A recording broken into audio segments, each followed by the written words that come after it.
Hello tout le monde, et oui, nouveau numéro de Plus ou Moins Geek, le seul magazine qui revient sur 50 ans de culture geek et plus en 52 minutes. Une date pour vous le prouver, 1975, naissance du romancier Laurent Kessy. J'ai été payé très cher pour pouvoir dire ça. L'équipe qui m'entoure autour de cette table, la blogueuse RL, ce romancier dont je viens de parler, monsieur Laurent Kessy, Sébastien Rassia du Joueur du Grenier, le duo du Joueur du Grenier avec Frédéric Molas, et Rurik Salé qui est également notre chroniqueur cinéma, compositeur, comédien, qui fait très bien la cuisine aussi. François fait très mal la cuisine, nous le retrouverons un petit peu plus tard dans l'émission. Voilà, ça explique ça. Et tout de suite, le sommaire. Aujourd'hui, vous découvrirez la série télé Community, 4 mouches de velours gris de l'ex-maestro Dario Argento, le jeu vidéo Journey, de la BD avec Jean-Michel Charlier, la suite des péripéties de Nico à Paris Games Week, l'interview carrière de l'écrivain français Johan Elio, Baptiste et Nico qui mènent l'enquête sur Léonard de Vinci, une enquête geek sur la Neo Geo, la web-série Another Hero et l'incontournable Shopping List. Quoi, ça vous étonne David Fressineau qui boit de l'eau avant sa chronique ? Rubrique série télé avec David. Mais 17 auteurs ont travaillé sur cette blague qui t'a pas plu. C'était poilant. Ok, je vais les licencier. Allez, tout de suite, on attaque avec Community. Alors, c'est une série qui est assez incroyable. J'ai été souvent chez François Descraques, parce que quand il dort pas sur son canapé, il est avec moi. Et il me disait toujours, regarde Community. Et j'ai mis à peu près, 2 ans à me laisser convaincre. On va regarder un petit extrait, c'est le générique d'ouverture, les openings, comme on appelle ça. Les openings avec un H, bien sûr. Alors, Community, c'est quoi? C'est les collèges publics aux États-Unis. C'est-à-dire que les gens, enfin, collège ou université, ça dépend, parce que le terme n'est pas le même partout. Ouais. C'est les gens qui peuvent pas aller à Yale ou dans des grandes universités vont dans ce lieu public qui du coup accueille quasiment tous les ramassis de la société, les gens qui sont des losers, les vieux. Chevy Chase. Et Chevy Chase, dont je vous parlerai tout à l'heure, voilà. Community, c'est donc un groupe d'étudiants de tous âges et tous horizons qui vont faire des révisions ensemble. Ils sont tous dans le même cours et on va suivre leurs aventures au fur et à mesure de saison. Alors, c'est assez étonnant parce que pour moi, la série fonctionne pas tout de suite. C'est vrai que il faut quelques épisodes quand même pour rentrer dans l'univers de Community. Ces personnages qui sont quand même complètement barrés. Il y a Jeff Winger, un ancien avocat qui doit retourner au Community College parce que son diplôme d'avocat, en fait, il l'a jamais eu. Donc, il doit y retourner. Il y croise Troy, qui est une ancienne star déchue de football. Il y a Abed, qui est le geek autiste par excellence. Et il y a aussi notamment, alors il y a plein d'autres personnages, mais il y a Pierce qui est joué par cette énorme star qui est Chevy Chase. Alors il vient du Saturday Night Live. Dans les années 70-80, on a pu le voir dans Le Golf en folie, Funny Farm. Enfin voilà, c'est quand même Chevy Chase, il faut quand même dire que ça fait 15 ans qu'il est un loser absolu à Hollywood. Ça s'est très mal passé avec John Carpenter sur Les Aventures d'un Invisible. Le film a été un flop et il a eu son Chevy Chase Show qui a été interrompu, je crois, en cours d'épisode. C'est-à-dire en cours de diff, tellement c'était de la merde. Alors, ça a été très violent. C'est assez marrant que tu me dises ça parce que Chevy Chase est à l'origine quand même de grosses tensions avec le créateur de la série, Dan Harmon. Alors, Dan Harmon a créé la série justement parce que lui a dû retourner dans un community college justement pour essayer de dragouiller une ex qui s'y trouvait. Alors, c'est une série, moi j'aime beaucoup la formulation que tu avais faite quand on en a discuté un petit peu en off. Oui.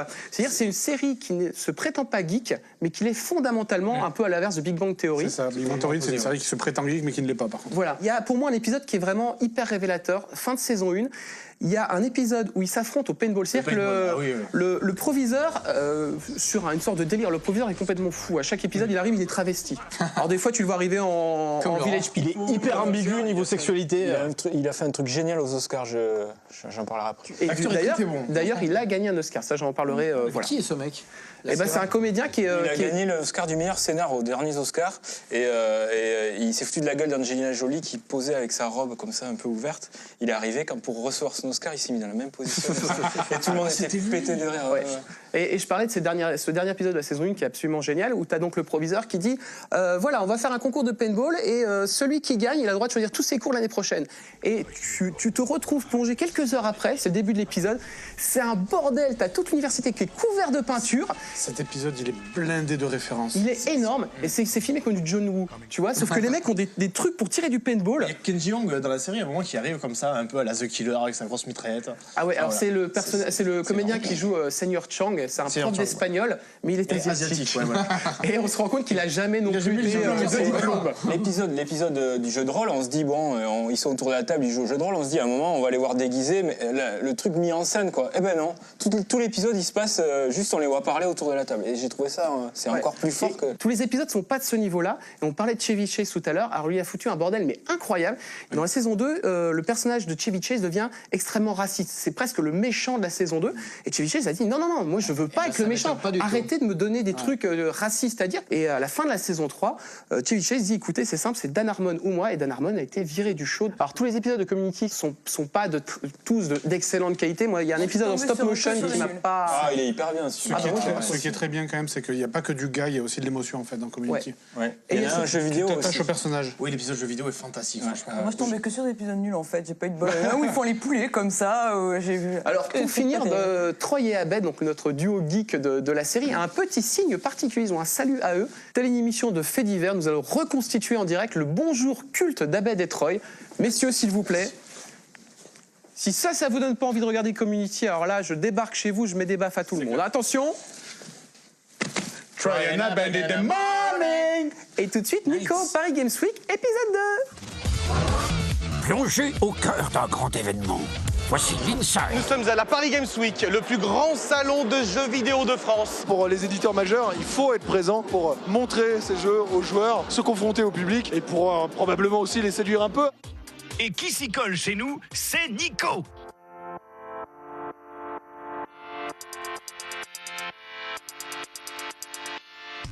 Donc à la Paris Games Week, il y a aussi de l'e-sport.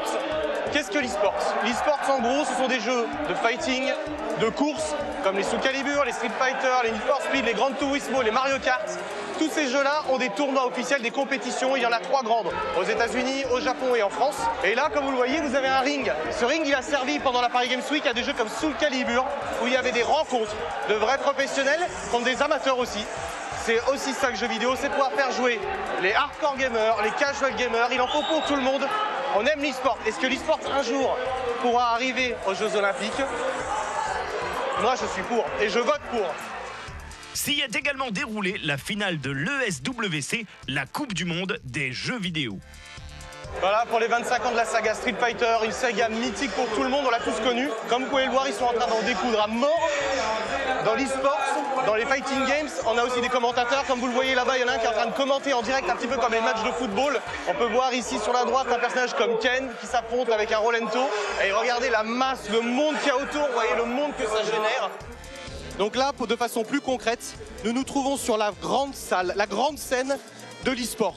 Comme vous le voyez, sur cet écran principal se déroulent la plupart du temps toutes les organisations, tous les tournois. Il y a encore quelques minutes, on pouvait voir un jeu de voiture où des participants, même en équipe, participent à ces grands tournois. Je ne sais pas combien il y a de personnes qui sont en train de regarder la scène, mais c'est vraiment impressionnant. Ça nous donne une vraie idée à quoi peut ressembler ces futures compétitions internationales de sport électronique, le fameux e-sport. Les associations sont également bien représentées puisque c'est The Place to Be, l'endroit où l'on présente tout son travail de l'année écoulée. On est sur le stand Just Fantastic Demo 5. On a Hervé en présence qui va pouvoir nous en dire un petit peu plus de leur présence, pourquoi ils sont là. Salut Hervé, comment ça va? Salut, ça va impeccable. Ouais. Qu'est-ce que tu peux nous dire sur le stand Demo 5, le rétro gaming, votre présence ici à la Paris Games Week? Ah bah notre présence à la Paris Games Week, c'est la 2e année. L'année dernière, c'était les 70s, cette année les 80s, plus le musée Metal Gear 25 ans, là où on se trouve actuellement. Et pour moi, c'était important par rapport aux selles et aux éditeurs, à leur histoire, d'avoir du rétro gaming. C'est leur métier, c'est leur histoire, il faut la représenter, et ils l'ont bien compris. Et on était là l'année dernière avec un stand 2 fois plus petit, cette année 2 fois plus grand. Et comme on grossit d'année en année, l'année prochaine sera encore plus grand. Voilà. Ça, c'est la classe. Félicitations. Moi, je suis un vrai rétro gamer dans l'âme. J'ai une collection juste de malades. Metal Gear, c'est une série que presque tout le monde connaît. Encore Metal Gear, quand même, Hideo Kojima, le papa créateur de la saga. Merci Hervé. Est-ce que tu veux nous dire encore un petit truc sur l'événement? Quelles sont tes attentes dans le futur et la réception du public sur le rétro gaming? Ah bah c'est énorme, en plus c'est du multigénérationnel, on voit des enfants qui rejouent à de la NES, et qui jouent à Duck Hunt, qui jouent à Pac-Man sur des bornes. L'histoire du jeu vidéo, c'est multigénérationnel, voilà, on n'oublie pas ce à quoi on a joué, on rejoue au vieux jeu, et le gameplay est bon, donc il vieillit pas. Merci Hervé. Moi j'en suis convaincu, c'est une vraie culture. Aux médisants, c'est une vraie culture. Merci à vous tous, merci Hervé. Allez, bye. Dans ce grand salon, vous trouverez également près de 70 stands d'exposants d'objets en tout genre. La Paris Games Week aussi, c'est l'endroit où on peut vendre des t-shirts, des goodies, des résines, des statuettes, il y a de tout. Comme vous le voyez ici, il y a 1, 2, 3, 4, 5, 6, il y a 7 ou 8 stands dans ce petit hall de la Paris Games Week. C'est le moment aussi aux éditeurs, ils se disent, il y a Noël qui approche, on va faire un maximum de cadeaux. Ouais, et voilà, et les gens sont complètement fous. C'est aussi ça la Paris Games Week. Ouais, j'ai dit au caméraman de venir, de dire coucou. Et il ne manque pas de clients avec 212 000 visiteurs. Voilà, c'est aussi ça, les stands, c'est la classe, tu vois, tu peux rentrer comme ça, tu fais comme chez toi, il y a même à boire, on peut même boire un coup. Allez, soyons fous. Vous trouvez pas qu'il y a un peu moins de stress derrière quand vous voyez tous les gens qui sont là devant, qui sont prêts à s'arracher tous les t-shirts? Voilà, salut à tous, hein, c'est la classe. Qu'est-ce que tu fais à la Paris Games Week, Julien? J'essaie de vendre des t-shirts. Ah, c'est pas gagné, mais bon, il y a un petit peu de monde quand même. Il y a quand même du monde là, hein. Ouais, ça va, on n'est pas mécontents. Merci à toi. Je t'en prie. Je cherche un cadreur. Je ne sais pas où tu es, Camille. Je te cherche, je vois rien. Qu'est-ce qui se passe? Camille, où es-tu? On est à la Paris Games Week, où es-tu? C'est quoi tous ces gens? Ils sont complètement barjots, hein. Moi, je m'en vais, hein. La fin des aventures de notre tatoué préféré, ça sera dans la prochaine émission et on enchaîne avec un autre tatoué, mais ça tu ne nous le montreras pas, c'est Rurik. Rubrique cinéma avec Rurik.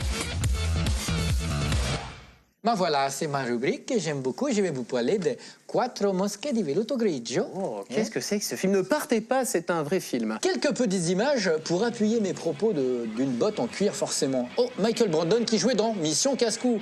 Oh, Jean-Pierre Mariel. Qui s'est pris un truc. Bien sûr. Oh, un masque qui dit des trucs avec des yeux rouges. Oh, un machin, du sang, c'est très graphique. Mais si c'est si graphique qu'il y a des sangs, que c'est italien, forcément, c'est Dario Argento. Mais c'est un giallo. Et giallo, bien sûr, qu'est-ce que ça veut dire en italien? Ah, le giallo, voilà. Il y a Bud Spencer, il y a tout le monde dans ce film. Pouvons-nous commencer par le giallo? Nous pouvons. Qu'est-ce que c'est que le giallo? Eh bien, giallo en italien, ça veut dire jaune. Et pourquoi? Parce qu'on en a déjà parlé, je crois, les couvertures de pulp, de romans de gare un peu avec des crimes, avaient une couverture jaune. Donc, les films qui utilisent un petit peu ce côté populaire, crime, machin, on les appelle les giallo. Et le titre, c'est quoi? C'est donc 4 mouches de velours gris. Ça, c'est les titres d'Argento à l'époque. Il avait sa trilogie animale, il y avait ça.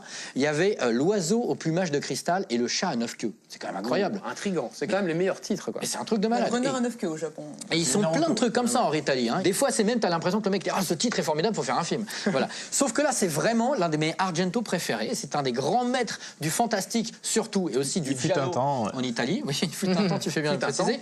Il a fait des méga classiques intouchables comme Suspiria, Inferno, Les frissons de l'angoisse, Phénoména, enfin des trucs vraiment, tu dis aux gens, ils font oh, « C'est formidable !»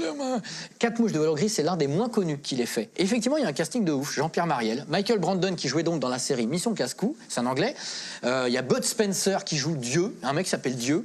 Et tout ça fonctionne très bien. Jean-Pierre Mariel joue un détective gay. Il est à mourir de rire. Et donc, l'histoire, c'est quoi? C'est un type, Michael Brandon, qui se retrouve à suivre quelqu'un. Il y a un petit problème avec un mec qui le suit. Enfin, il s'engueule avec le gars. Et tout d'un coup, il se retrouve à... Le mec se retrouve avec un couteau dans le ventre. Ah bah non, c'est buffet froid, t'es en train de nous refaire la même arnaque. Bah, vous m'avez reconnu, c'est Dario. C'est ça, je vous ai parlé des rip-off italiens. Il y a 15 émissions. Non, et en fait, du coup, il dit, mais c'est pas moi qui ai fait ça exactement. Hein. Et sauf que quelqu'un a pris des photos et le fait chanter. Et au moment, donc il va voir Jean-Pierre Mariel et lui dit, écoutez, vous êtes un détective privé, je veux que vous m'aidiez à comprendre qui est cette personne qui me fait chanter. Et Mariel dit, oui, mais je vais sûrement trouver l'assassin parce que je n'ai jamais résolu une affaire. Je dis, mais c'est incroyable votre histoire. Il dit, mais oui, regardez, j'ai fait 200 affaires, j'en ai jamais résolu une seule. La probabilité est incroyable, donc forcément la vôtre, je vais la résoudre. Vous comprenez que ça ne peut pas continuer comme ça. Donc c'est à moitié complètement drôle, mais en même temps terrifiant. Musique d'Ennio Morricone, il faut le préciser quand même, parce qu'il y a cette scène, par exemple, au moment où il y a quelqu'un qui appelle, alors ça c'est très giallo. Elle appelle quelqu'un, on ne sait pas qui c'est, on entend la voix qui est transformée, elle l'entend clair, mais nous, spectateurs, on entend... Et elle dit, je sais que c'est vous qui faites chanter Michael Brandon, je vous donne rendez-vous dans un parc, venez, filez-moi de la thune et je dirai pas que c'est vous. Et la femme attend, donc il y a cette scène incroyable, elle attend, et en fait, personne n'arrive. Et au bout d'un moment, on se rend compte que le temps a passé parce qu'elle ouvre vraiment les yeux, elle n'avait pas dormi, mais elle pensait à autre chose. Et les gens qui étaient là ne sont plus là, le soleil maintenant, c'est la lune, le parc est fermé. Et là, elle se dit, merde, il faut que je sorte. Et elle est toute seule dans le parc. Et elle se fait poursuivre par une présence invisible. Donc mais c'est en vue subjective. Enfin bref.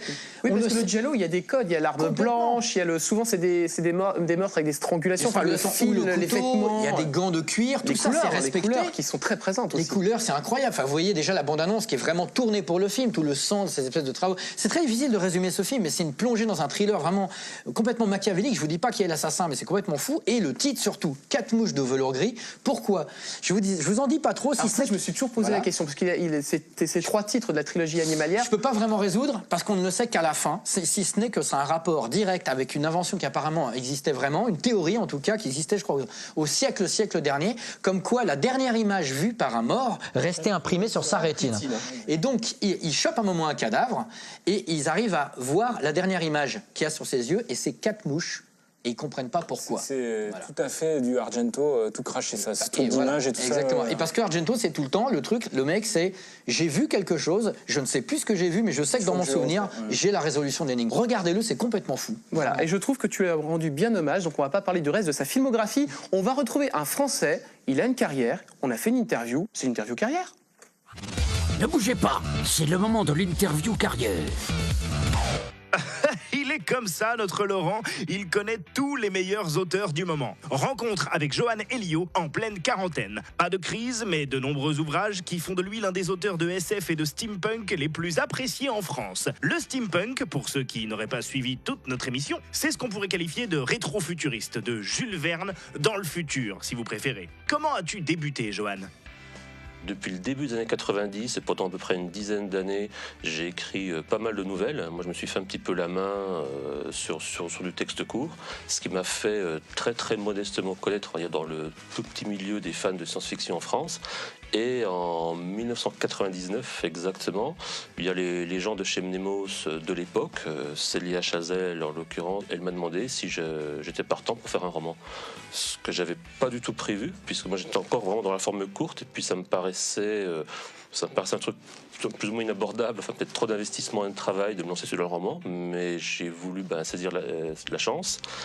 Et il se trouve qu'à ce moment-là, je venais de lire un bouquin qui raconte l'histoire de la construction de la Tour Eiffel, à la fin de laquelle il y avait des illustrations d'époque avec des engins volants un peu tarabiscotés, et c'était le point de départ. Voilà.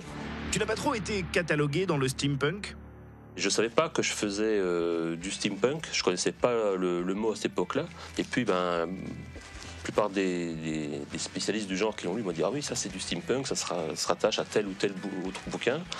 Et on m'a donc plus ou moins estampillé comme ça, comme spécialiste de ce genre-là en France, que c'était pratiquement le premier. C'était pas tout à fait le premier bouquin en fait, steampunk français, mais enfin, disons un des premiers. 12 ans après, on a encore tendance à me présenter comme un auteur plus ou moins spécialiste de l'Uchronie au sens large du steampunk. Alors c'est vrai que j'ai fait 3 ou 4 autres uchronies, mais enfin à la limite, sur l'essentiel des bouquins que j'ai écrits, ça représente peut-être 10% à peine des genres que j'ai abordés. Donc bon, ça me dérange pas du tout, puisque maintenant, je dirais, par la force des choses, je suis devenu un peu spécialiste du genre. Enfin, je suis loin d'ailleurs d'en connaître l'essentiel, mais bon, ça me plaît toujours. D'ailleurs, sans doute des genres auxquels je reviendrai, mais voilà. Mais je suis pas le spécialiste français comme on présente parfois. Non, loin de là.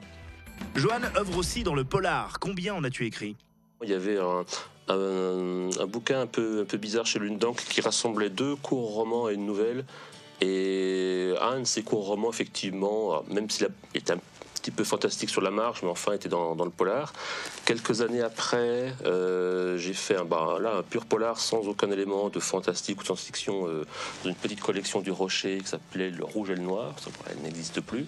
Voilà mes seules incursions dans ce domaine-là. J'adore lire du roman noir ou du thriller, d'ailleurs plus que du pur polar, mais je préfère vraiment écrire de la SF ou du fantastique.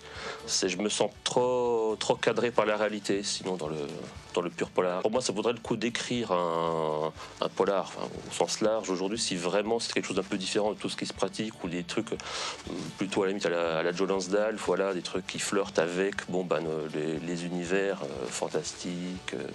Tu as aussi écrit pour la jeunesse, c'est une obligation ? C'est Denis Guillot, à l'époque, qui dirigeait Autre-Monde, la collection de science-fiction de Mango, qui m'a demandé si je voulais écrire pour la jeunesse, et c'est parti comme ça. Et franchement, moi, ça m'éclate bien d'écrire pour ce public-là. Il y a une liberté de ton, il y a une prise de risque, je trouve, aujourd'hui, chez pas mal d'éditeurs jeunesse. On peut vraiment pratiquement tout se permettre, et puis les collections foisonnent encore aujourd'hui. Chaque année, j'écris 5 ou 6 bouquins, alors de toute taille, hein, pas non plus 5 ou 6 pavés, ça je pourrais pas. Donc c'est pas une obligation, c'est aussi parce que j'ai mon temps que je peux produire autant. Et c'est vrai que c'est des bouquins qui se vendent mieux que la SF adulte. Aujourd'hui, ça demanderait ça se discute encore. Mais c'est pour toutes ces raisons-là que je fais aussi de la jeunesse. Parle-nous de ton dernier roman.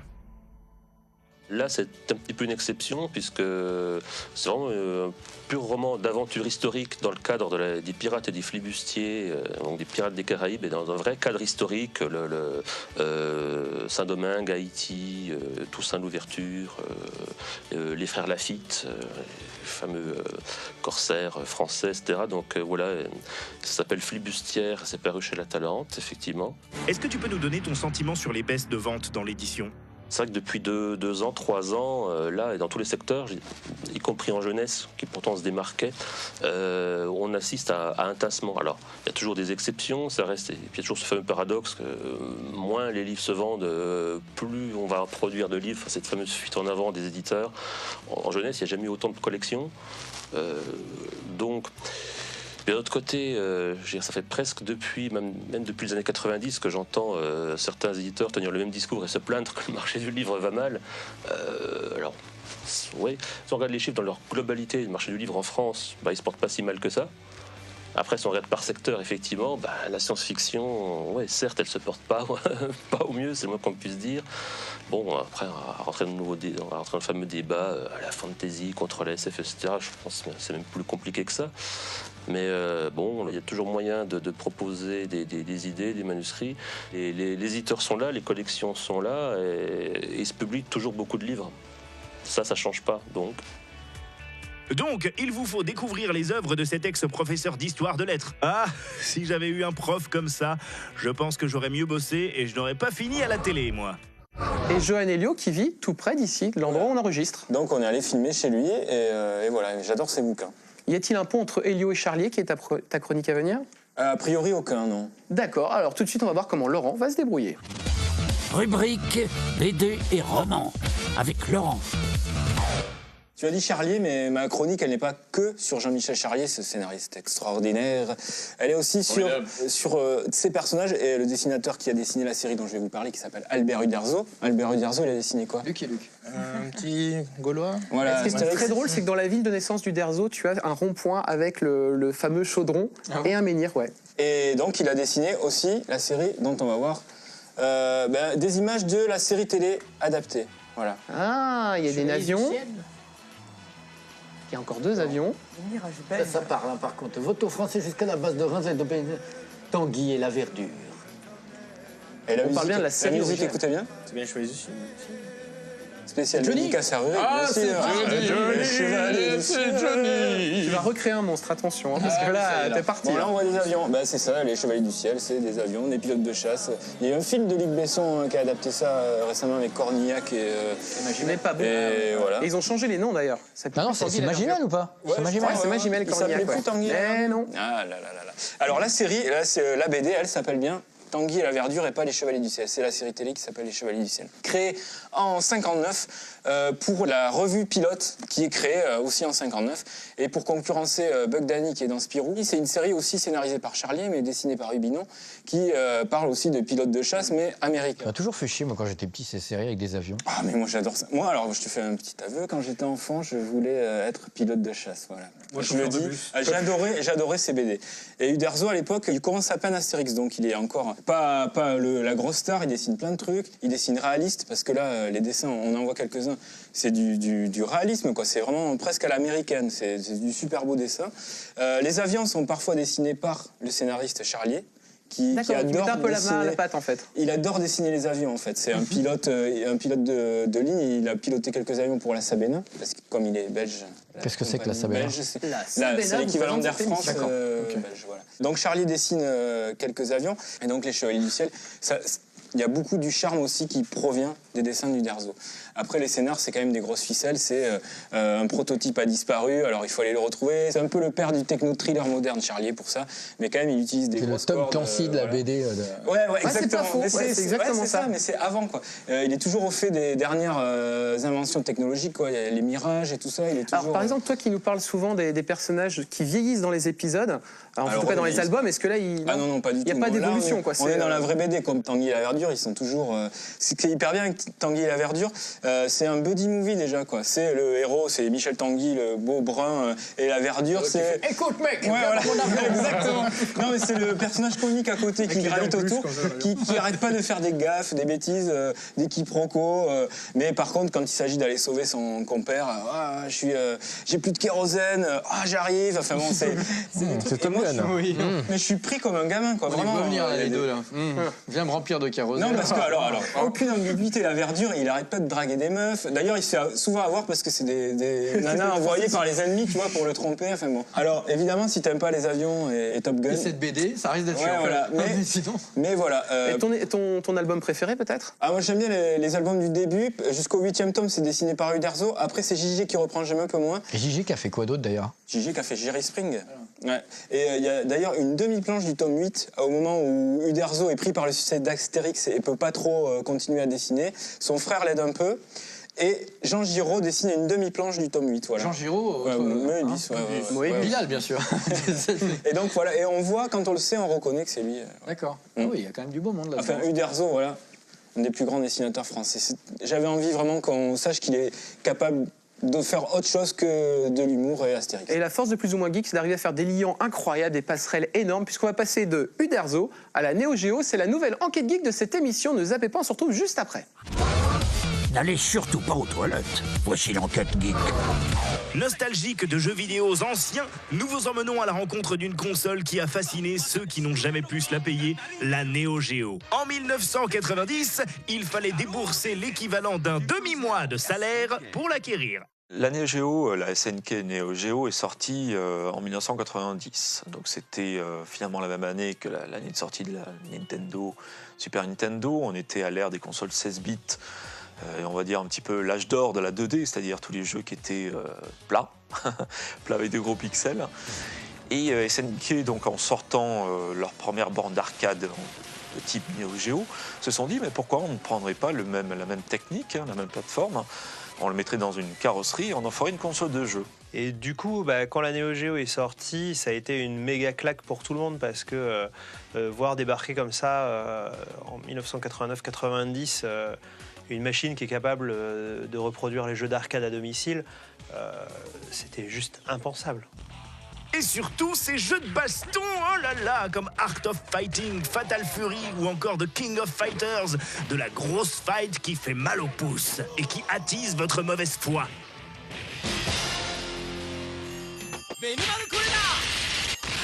Alors ça a fait en sorte que la Neo Geo est sortie dans le commerce à peu près à 2500 francs, c'était relativement cher à l'époque, plus cher que les concurrentes que la Super Nintendo ou la Sega Mega Drive, qui étaient les grandes consoles concurrentes de l'époque. Mais surtout, le problème de la Neo Geo, comme les jeux étaient exactement les mêmes que les jeux vidéo d'arcade, un jeu sur Neo Geo, lorsqu'il sortait en cartouche, ne coûtait pas 400 ou 500 francs comme sur les consoles concurrentes, il coûtait le même prix que la console. Donc c'était très très cher, d'autant plus qu'il s'agissait de jeux d'arcade. Donc c'était pas des jeux d'aventure qui allaient durer très très longtemps. C'était des jeux d'action avec 6 niveaux, 8 niveaux, 10 niveaux. Donc pour un bon joueur, un jeu ça durait 1 ou 2 après-midi ou peut-être un week-end. Mais c'était des jeux qui coûtaient très très cher, donc il n'y en avait pas beaucoup. Et donc à cause de cela, c'est une console de jeu qui finalement n'a été que peu achetée, mais a rayonné comme étant quelque part la Rolls-Royce des consoles de jeux vidéo. Je me souviens qu'à l'époque, tous les mercredis, tous les samedis, tous les dimanches après-midi, les fans de jeux vidéo allaient squatter les boutiques qui en avaient en démonstration et ils allaient baver en disant « un jour elle sera mienne ». La Neo Geo finalement apporta avec elle vraiment les plus grandes technologies de l'époque, les plus performantes en termes de graphisme, d'animation et de musique. Donc effectivement, les effets graphiques présents sur cette machine étaient sans commune mesure avec les 2 grandes concurrentes qui étaient la Sega Mega Drive et la Super Nintendo. Je pense que les 3 jeux qui ont vraiment marqué les usagers à l'époque, c'était Magician Lord. Ensuite, il y a eu Baseball Star, qui était un jeu de sport incroyable, super dynamique, avec des effets de zoom. Et le 3e jeu qui a été vraiment très important pour imposer la Neo Geo auprès des joueurs, ça a été NAM 75. Une sorte de jeu à commando dans lequel vous dirigez un petit bonhomme qui va tirailler des centaines de milliers de Vietnamiens qui n'ont absolument rien fait. On ne peut pas parler de la Neo Geo sans évoquer donc les jeux de combat, qui furent également sa grande spécialité et qui continuent d'ailleurs de l'être, avec des séries telles que Samurai Shodown ou King of Fighters, qui furent présents en salle d'arcade pendant encore de très très nombreuses années à venir. Et ce qui est amusant, c'est dans l'histoire de SNK, eux-mêmes se sont intéressés au passage à la 3D, figuré donc par la fameuse Sega Saturn et la Sony PlayStation, et donc ont essayé de sortir une Neo Geo dédiée à la 3D, qui s'appelait donc la Hyper Neo Geo 64, et qui fut donc un flop, mais colossal, puisque finalement, autant ils maîtrisaient bien la 2D, qui avait été vraiment très très bien développée au sein de la Neo Geo normale, autant la 3D est absolument catastrophique au sein de la 2e génération, on va dire, de Neo Geo. L'avancée technologique de la console, elle était énorme. C'était difficile pour les gens de croire que c'était une machine de même génération que la Mega Drive ou la Super Nintendo. Ouais, c'était comme une Mega Drive ou une Super Nintendo, mais surboostée, avec beaucoup plus de RAM, beaucoup plus de vitesse de cadence de processeur. Enfin, c'était une machine tunée, on va dire, quoi. Bien évidemment, tout cela avait un prix, et notamment le prix qu'il fallait débourser, les fameux 3000 francs, par cartouche de jeu, pour avoir donc des contenus qui utilisaient pleinement les capacités de cette console. Moi, je dirais, si elle avait des lacunes, ça aurait été peut-être d'avoir des jeux un peu plus profonds que des jeux d'arcade. Et là encore, tu vois, je vais dire, elle manquait de jeux d'aventure, mais elle a eu un RPG, elle a eu des jeux de quiz, et puis surtout, quand il y a eu l'avènement des jeux de baston, t'achetais un shoot 'em up à 200 €, tu l'avais fini, t'étais un peu mal, quoi. Alors qu'un jeu de baston, tu le termines jamais, tu t'entraînes, tu invites tes potes, tu fais des soirées, donc elle avait pas vraiment de lacunes, cette console, à part qu'elle était chère, elle avait aucun point faible, je dirais. Ce que l'on peut retenir surtout de la Neo Geo, c'est qu'elle apporta une qualité dans le jeu vidéo bien supérieure, et qu'à partir de là, même sur les consoles de jeux à venir 32 bits, aucun éditeur certainement n'aura osé sortir un jeu vidéo moins bien qu'il ne l'aurait été sur Neo Geo. Si vous avez envie d'en acheter une, pensez au site d'occasion. Je regarde d'ailleurs et... Ah, oui, d'accord, ça se vend au même prix qu'à l'époque. Oui, je suis un peu d'aigle. Non mais j'en voulais une, quoi. Non mais tant pis, j'en aurais pas. Est-ce qu'il y en a certains d'entre vous qui ont possédé cette Neo Geo? Non. Moi, c'était une frustration. C'était énorme. De bourgeois, je crois qu'ils les avaient, quoi. Ah. Oh, dis donc, qu'est-ce que t'as contre les riches? L'homme aux 3 greniers. T'avais une Neo Geo? Non, pas du tout. Voilà. J'avais un Amstrad à casser. Et maintenant, ils ont des moteurs Neo Geo dans des trucs d'arcade, d'ailleurs. Ouais, mais c'est quelque chose qui est, en tout cas, moi, mes parents n'ont jamais eu l'argent pour pouvoir me l'acheter. Et on va passer à la rubrique Histoire et nouvelles technologies. Sur Léonard de Vinci, avait-il dessiné les plans du Neo Geo à l'époque? On le saura tout de suite. Rubrique Histoire et nouvelles technologies avec Baptiste et Nico. Bon, patron, cette fois, on travaille sur quel dossier? Léonard de Vinci. C'est parti? C'est parti. Si vous aimez cette thématique, vous aimerez The Da Vinci Code, le livre et le film. Le jeu vidéo The Secrets of Da Vinci, le manuscrit interdit, ou encore Assassin's Creed 2. Les annales du disque monde de Terry Pratchett, où l'on trouve un pastiche de Léonard, la série BD totalement déjantée Léonard, où il était une fois l'homme, parce que le maestro, c'est lui. Bon, patron, j'ai mené l'enquête avec Baptiste sur le fameux personnage de Léonard de Vinci. Ce qu'il faut savoir, à la base, c'est que c'est un inventeur. et observateur. Il a créé énormément de dessins, de croquis d'hélicoptères, d'avions, de tanks et d'armes. On se rend compte, quand on décortique le travail de Léonard de Vinci, de sa capacité à analyser et observer les choses. Il était déjà visionnaire dans ce qui allait devenir des avions ou des hélicoptères. Ce que je voudrais signaler aussi, patron, c'est que Léonard de Vinci étant un grand observateur, beaucoup de ses projets n'étaient pas réalisables. À l'image un peu de son sous-marin, puisque je vais vous parler aujourd'hui d'ingénierie sous-marine et d'armes du futur. Il était déjà compliqué à l'époque de rendre les bateaux étanches, alors imaginez un sous-marin qui pourrait sonder les mers à plusieurs mètres de profondeur. Scientifiquement, c'est James Cameron qui a réussi à plonger à plus de 11 km sous la surface de l'eau, dans la fosse des Mariannes. Et c'est un véritable défi pour l'homme, puisqu'on pouvait envoyer à l'époque des robots et on n'a jamais réussi à envoyer un homme. Pour vous donner une comparaison, imaginez une colonne d'eau de 11 km de hauteur directement sur votre nuque. Elle se briserait littéralement. Moi, je vais te parler maintenant de l'autre facette de Léonard de Vinci. C'était son travail de passionné par rapport aux oiseaux. Comment les oiseaux ont influencé ses recherches? Il a écrit un manuscrit de recherche, d'études sur les oiseaux, sur leur façon de voler, de se déplacer dans le ciel. On l'appelle le codex des oiseaux. Ce codex lui a permis de créer une machine volante qui imite le déplacement des ailes des oiseaux. On n'est pas sur un planeur, on est vraiment une machine qui bat des ailes. De Vinci a aussi designé une sorte de machine de guerre qui ressemble un peu à un tank qu'on peut assimiler. Il disposait de 33 canons rotatifs qui tiraient alternativement sur les ennemis. C'est ce qu'on peut assimiler un peu aujourd'hui à ce qu'on appellerait une Gatling. Moi, j'entends Gatling, en tant que scientifique, j'entends forcément pistolet laser, pistolet plasma, enfin en tout cas toutes les recherches qui sont effectuées à ce niveau-là en ce moment. Moi, je vais parler maintenant un peu plus de son portrait d'artiste. On le connaît pour son fameux tableau de la Joconde, mais aussi la fameuse scène qui a été reprise dans les livres de Brown, le Da Vinci. On voit qu'un mythe alimente ce personnage. C'était un vrai génie, même encore aujourd'hui, il influence notre culture populaire. En parlant de pistolet laser, évidemment, donc sans parler de Star Wars, on utilise le laser dans différentes applications, dans l'industrie pour les découpes de précision et dans le domaine médical pour soigner certaines maladies, retirer des corps étrangers de manière non invasive. Le pistolet laser, ça va vraiment évoluer, espérons le moins possible en armes, et ça permet déjà de réaliser des expériences scientifiques pour chauffer de manière extrême des atomes et reproduire un peu ce qui se passe dans le cas de fission nucléaire dans le Soleil. D'ailleurs, Boss, je vais conclure par la passion de Léonard de Vinci concernant l'anatomie humaine. Le fameux homme de Vitruve. Ce dessin, qui est représenté par cet homme, les bras tendus et les jambes tendues, montre vraiment sa passion pour l'observation concernant nous, l'espèce humaine. Au début des années 70, entre 70 et 77, on envoyait des sondes dans l'espace, les sondes Voyager, et on avait décidé, en cas de contact extraterrestre, d'y indiquer des éléments qui représentaient notre civilisation. Ce n'est pas pour rien que l'on a glissé l'homme de Vitruve, ainsi qu'un extrait du concerto brandebourgeois, puis le tableau des éléments, dans les sondes voyageurs, afin de représenter au mieux la civilisation humaine. Ça démontre bien que Léonard de Vinci est un homme qui a créé et continue à créer l'avancement de notre espèce humaine. Nous espérons, comme toujours, que ces informations seront utiles à l'organisation. Ne serait-il pas le moment de vous retrouver, chers amis barbus? Oui. Moi, je tiens juste à dire un truc, c'est que Léonard de Vinci a écrit le scénario de Hudson Hawk. Tu te souviens? Il parle de Oui, c'est vrai, plans tout à fait. Léonard de Vinci qui est très présent de toute façon dans beaucoup de scripts, de romans. Et si on parlait de ça pendant la rubrique jeux vidéo, finalement Qui est dans Assassin's Creed 2 aussi. À toi, Bien joué, Seb. Léonard de Vinci.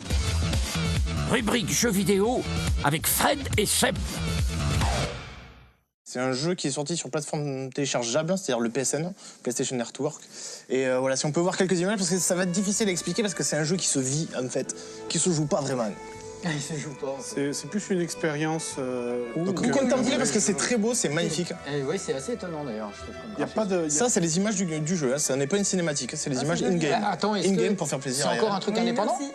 Oui, c'est un jeu indépendant. Et bien à chaque fois que vous sortez des jeux indépendants, ils sont toujours incroyables. Ils sont toujours beaucoup plus séduisants. C'est parce que... Là, par contre, c'est Sony qui est derrière. C'est pas vraiment un jeu indépendant. Il y a quand même le C'est financement indépendant, derrière. mais il y avait quand même un peu de thunes. Voilà, c'est un peu Sony derrière. Quoi. Et ça s'appelle? Ça s'appelle Journey. J'ai trouvé ça très reposant et zen, mes amis. Et justement, parce que c'est vraiment le but de ce jeu. Et toute la compagnie qui a fait Journey, elle a aussi fait Flower, je Ça crois. s'appelle, la compagnie s'appelle That Game Company. Elle a fait 3 jeux, un qui s'appelle Flow, un autre qui s'appelle Flower, où le but c'était d'incarner le vent et de... C'est ça, tu incarnes le vent et tu te balades des au pétales milieu des herbes, ouais. des fleurs, c'est très reposant. Donc déjà, il y a une patte qui est très poésie, très reposant et visuellement très marqué. C'est assez marrant parce que moi je vous vois plutôt à chaque fois dans des trucs de jeu où ça bastonne, où ça simule. Vous incarnez le vent. C'est formidable. Non, mais c'est des poètes en vrai. Et ce jeu, c'est exactement ça. C'est de la pure poésie, c'est de la puissance d'évocation de fou furieux. Ce qui m'avait bluffé, c'est le début, quand tu démarres le jeu, tu sais pas où tu es. Déjà, t'as aucune indication, il n'y a pas de HUD, donc le HUD, j'explique. Donc c'est en anglais, je sais pas comment on dit exactement, mais c'est l'affichage, c'est-à-dire les munitions, les machins, enfin voilà, tout ce qui est affiché à l'écran pour te guider un peu. Et ben là, il n'y a rien du tout, il n'y a même pas d'explication, on te dit pas va là-bas, fais ci, donc c'est à l'instinct que ça fait ressortir en nous, voilà, l'instinct primaire un peu. C'est-à-dire, on aperçoit au loin, au fond des dunes, on voit une espèce de lumière sur une montagne. Donc on est attiré par ça, donc on avance et on glisse. On commence à faire du surf un peu avec ces petites patounes, avec le personnage qu'on a vu, qui est un peu indéfinissable. L'objectif du jeu, du coup, c'est quoi? C'est l'aventure en fait, c'est pas le point final, c'est la journey. Donc c'est l'aventure, donc c'est avancer dans une espèce de monde, c'est le voyage. La communication aussi entre les parce que il y a une partie online entre guillemets. Il y a une partie online en fait, il faut juste accepter pour qu'il y ait des gens qui viennent se connecter sur sa partie, donc il faut autoriser le truc. Il n'y a pas de notion de se connecter sur un serveur, de voir un pseudonyme, une nationalité, un sexe. Donc il y a un deuxième personnage qui apparaît dans ta partie, comme ça, comme si de rien n'était.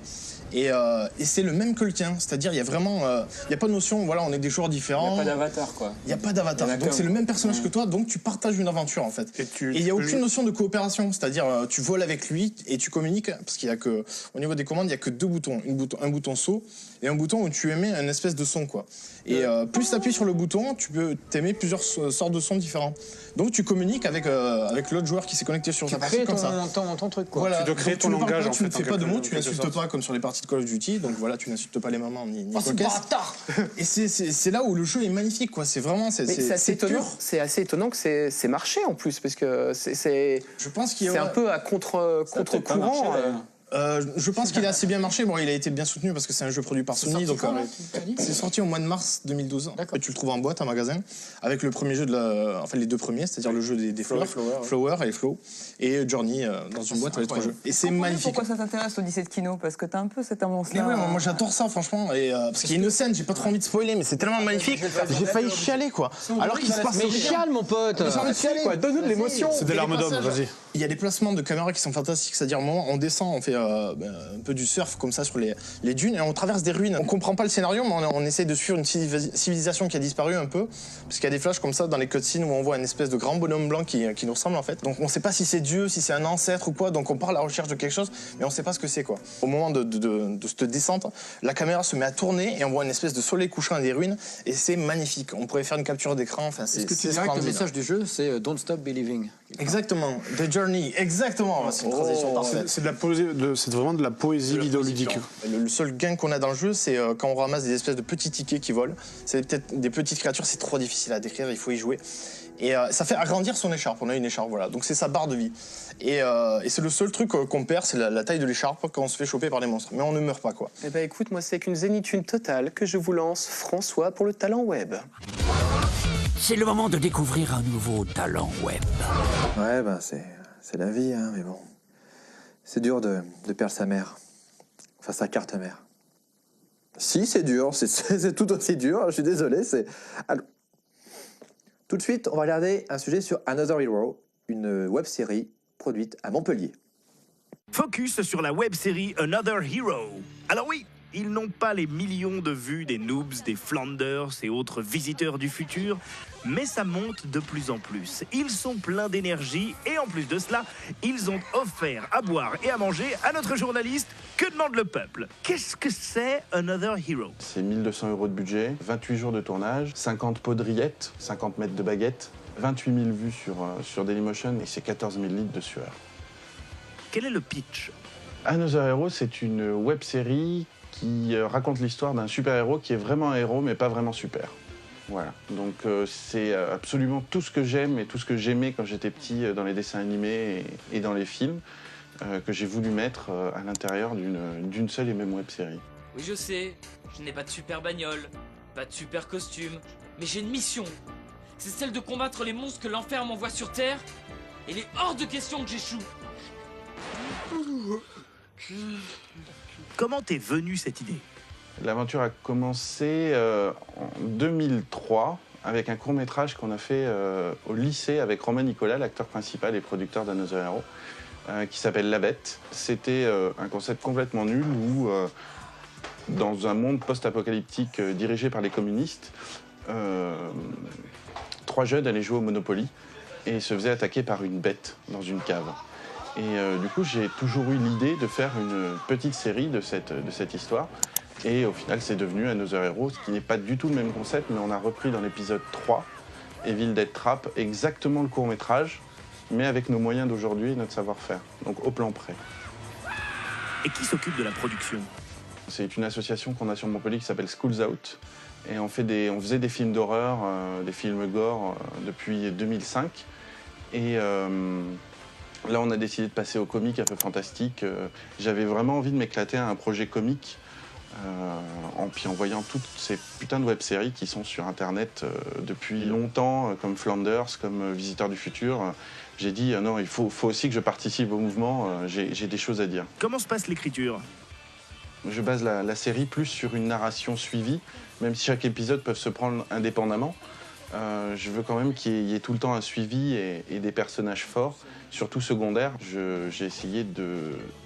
Quand je voyais une séquence qui m'intéressait, par exemple, sur un film, je la prenais et puis je la mettais dans Another Hero. Donc absolument, on va dire 80% des dialogues sont des dialogues déjà existants. Ce qui m'intéressait le plus, c'était vraiment de mettre le maximum d'influence et de références à l'intérieur de cette série et que ça fasse un espèce de gloubi-boulga géant. Voilà, c'est pour ça que je vends souvent la série en disant que c'est le mix savant entre Buffy contre les vampires et Salut les musclés. Pourrais-tu nous parler de tes références? Dans toutes ces références, il y avait le côté bis des années 70, donc avec le côté action fantastique, mais aussi tous les gros succès des années 80, tout ce qui est Retour vers le futur. On retrouve aussi un peu de Sentai, donc tout ce qui est Bioman, XOR, tout ça. On a aussi beaucoup de références, puisque surtout dans notre manière de monter les combats et de les préparer, moi je voulais vraiment faire du Steven Seagal, donc ça va faire plaisir à Rurik Saleh. Du Steven Seagal, tout ce qui est ces films d'action-là de l'époque. On avait envie de mettre ça au goût du jour, peut-être éviter le côté shaky cam aussi, donc vraiment reprendre les fondamentaux, je dirais, des films d'action. Quel est ton épisode préféré? Pour l'instant, il y a les 2 derniers que j'aime énormément, mais parce que je trouve qu'on a réussi à faire exactement ce que j'aime au cinéma, à savoir on pleure, on rigole, on pleure, on rigole. Et je trouve que et on sent la sincérité. Donc autant chez les acteurs que, enfin vraiment, là je pense que c'est un bel aboutissement. Et puis l'épisode 9, le rêve de Romain, quand il rêve de son papa, voilà. Parce que ça me touche personnellement. Et la question qui est sur toutes les lèvres, quand découvrira-t-on la saison 2? La saison 2, oui, je l'ai en tête. Elle est, je dirais même, quasiment finie d'écrire sur chaque épisode est synopsisé. Il y a pas de... Il y a l'histoire de chaque épisode, mais j'aimerais bien avoir un peu plus de sous. Ça, ce serait génial. Et puis surtout, on prépare une surprise qu'on voudrait diffuser à la Comic-Con l'an prochain, en avant-première. Donc le premier épisode de la saison 2, qui va, je pense, un petit peu surprendre tout le monde. Voilà. Eh bien, nous ne demandons qu'à être surpris. Notre journaliste me demande d'ailleurs s'il est possible de lui envoyer des rillettes. C'est possible ou... Non, parce que...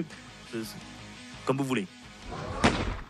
Another Hero, donc tu peux nous toucher un petit mot également. Je peux vous toucher si vous voulez, oui. C'est Guillaume Bellard qui a créé cette série. Je connais très bien Guillaume Bellard puisqu'il bosse avec François Gaillard avec lequel j'ai tourné 2 films. Voilà. Oh là là. C'est toute une team à Montpellier extrêmement créative. Complètement. Voilà. Et ils sont, alors lui, sa web-série, François qui fait des films, il y a aussi Stéphane Bouillet, producteur et maintenant réalisateur. Il y a tout un et espèce Frédéric de pôle. Grousset qui avait fait Kangoo Tommy qu'on a vu dans la spéciale post-apo aussi, qui vient de cette team. Il n'est pas à Montpellier, il est dans son petit bureau, il nous annonce la shopping list. Que doit-on acheter acheter et comment dépenser son argent. Franck, c'est à toi de jouer. Tout de suite, la shopping list. Ah, du lait, je me demande quel goût ça a, j'en ai jamais vu. J'ai toujours pris du sang d'ornithorynque, mais bon, moi j'aime bien tester des nouvelles choses. Allez, c'est parti. C'est quoi ce délire? Je suis tout en blanc, non! Et on commence tout de suite cette shopping list avec un DVD et je vais vous parler de Moonrise Kingdom à retrouver chez Studio Canal. Un film de Wes Anderson qui a aussi réalisé Fantastic Mr. Fox ou encore La vie aquatique. Et cette fois-ci, il nous transporte sur une île où deux enfants vont tout faire pour se retrouver. Une histoire d'amour avec beaucoup d'humour. C'est très bien réalisé, vous pourrez y retrouver Bill Murray, Bruce Willis ou encore Edward Norton. Et j'ai limite envie de dire que c'est un coup de cœur de la shopping list. Moi j'aime bien deux choses, le Japon et les samouraïs. C'est pour ça que je vous ai sélectionné Kenshin le Vagabond à retrouver chez Dibex. Le célèbre samouraï à l'âme inversée revient dans un film de 90 minutes pour sauver le gouvernement Meiji ainsi que ses amis. Moi j'ai toujours voulu être un samouraï, surtout pour faire... Wow, je savais pas que je pouvais faire ça. L'âge du doute, c'est chez Fleuve Noir, un livre du Sicilien Andrea Camilleri qui signe une nouvelle aventure de son commissaire Montalbano. Dans cette enquête, le commissaire va être confronté à son principal ennemi, l'âge qui avance. J'ai envie de dire que c'est l'ennemi de tout le monde, hein. D'ailleurs, moi je me demande comment je serai avec le temps qui passe. Bonjour et bienvenue dans la shopping list. Noob, la célèbre web-série, a été retranscrite en BD, mais c'est dingue, il y a des pages et tout. Enfin bref, vous pourrez retrouver la guilde Noob dans des donjons, des quêtes ou encore des combats. Et si vous voulez en savoir plus, je crois qu'il y a une émission qui passe à la télé qui parle de Gic ou de Meuporg, je sais plus trop. Marvel Noir, Les yeux sans visage. Au programme de ce comics, 3 mini-séries, une consacrée à Daredevil et les deux autres mettent en scène Spider-Man dans les années 30 avec un costume noir super classe. Et j'ai pas choisi ce bouquin juste parce qu'il était en noir, hein. Non, non, non. Pas que j'aime pas les blancs, hein, mais je préfère les noirs, quoi. Le chômeur et sa belle, chez Dupuis. L'histoire de Jacques, un artiste au chômage, et Céline, une mathématicienne hyperactive. Malheureusement, le quotidien est impitoyable et va tout faire pour les séparer. Oh, c'est triste. Enfin bon, moi ce que je trouve le plus triste, c'est surtout qu'on a le stéréotype du chômeur, fan de jeux vidéo et de la malbouffe, et qui fait rien pour trouver du taf. Bah, bravo. Merci, hein. En dansant la javanaise. Ouais, salut. Non, je m'entraînais au karaoké parce que demain soir, j'ai une soirée, mais je vais tous les laminer, quoi. Enfin bref, j'ai trouvé cette musique grâce à la javanaise, sortie chez Glénat, et ça se passe en 1919 avec une femme qui va retourner sur son île natale pour comprendre certaines énigmes. Bon allez, moi je m'entraîne. Énorme, je suis à fond. Au royaume des aveugles, chez le Lombard, ça se passe à Londres en 2060 où la notion de vie privée n'est plus qu'un lointain souvenir. Surveillé de partout, Lorette décide de faire un attentat visant un important centre de traitement d'informations. Mais attends, mais je suis filmé là. Big Brother est partout. Les aliens, c'est chez Soleil. Sur une planète au fin fond de l'espace vivent les aliens. Des créatures méchantes qui aiment zigouiller, trucider, voler, piquer, bouffer. Enfin bref, tous les trucs qui se terminent en « et » quoi. Et dans ce tome, elles vont être envahies. Oh, c'est dingue. Et donc, on verra des extraterrestres risibles et facétieux. Oui, j'essaye d'utiliser des mots compliqués pour faire genre, j'ai de la culture, quoi. Kraken, c'est à retrouver chez Drugstore. Cette bande dessinée relate la lutte de brigades spécialisées contre les monstres nés et vivant dans les égouts et alimentés par les déchets de la civilisation. Moi, je suis alimenté par la connerie. Donc si je dis pas une blague toute pourrie, eh ben je meurs. Oh, bien joué, comme ça j'ai une excuse pour quand je fais des blagues pas drôles. Et voilà, la shopping list c'est terminé. Vous pouvez toujours m'envoyer vos coups de cœur à cette adresse. Quant à nous, on va retrouver l'équipe de Plus ou Moins Geek. Mais moi, je vais faire une petite expérience avant et je vais boire de l'eau parce que ça non plus, j'ai jamais goûté. Ouais, mais c'est énorme, je peux devenir invisible. À moi, les cabines d'essayage. Et voilà, l'émission est presque déjà finie, mais le sempiternel vote. À qui allez-vous donner votre petit plus RL? J'en ai. Je sais pas pourquoi, je sens qu'à mon avis, ça va tourner autour de Fred et Seb. Ouais, Laurent? pareil, j'ai une journée, ouais. Seb? Je vais me choisir ma Journey aussi. Fred? Moi aussi. Rurik? Je crois qu'il n'y a pas de doute, Journée là. Voilà, je pense qu'on peut tous... Don't stop believing. Allez, c'est sûr. Tiens, vous allez chanter. Vous allez continuer à chanter, on va voir si vous tenez toute la chanson pendant que je fais mon au revoir. Je vous rappelle que vous pouvez poursuivre l'aventure. Vous ne chantez plus là du coup. Allez, vous pouvez poursuivre l'aventure sur les réseaux sociaux, Geekbook, Geekter, le site internet, le forum. N'oubliez pas deux petites choses, il n'y a absolument aucune limite d'âge pour se revendiquer geek. Et un bon geek est un geek curieux. Allez, bye bye petite caméra.